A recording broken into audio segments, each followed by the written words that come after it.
I want to make a point here about conversion. I think it's really important to keep your eyes on the prize when you're doing webinars. This video is brought to you by EpiPies Academy. You want to make sure that the webinar has some measurable outcome that you're trying to get to. For example, if it's a community webinar, your conversion point might be, okay, did they sign into the web community within 24 hours after the webinar? If it's a sales webinar, your conversion point is obvious. Did they buy?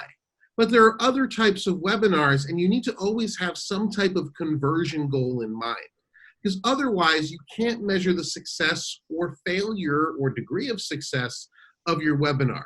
So I think it's really important when you're starting out in the webinar process to figure out what is our conversion point. And that's not always going to be a sale.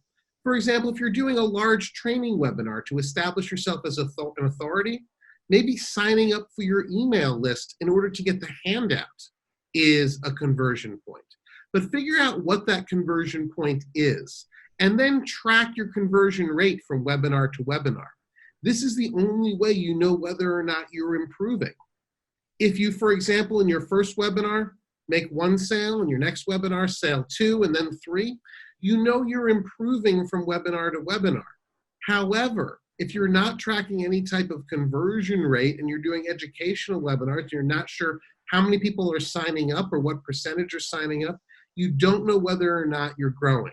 It's always important to have a goal with your webinars, even if your ultimate goal of the webinar itself is not a sale. Think about conversion when planning your webinar.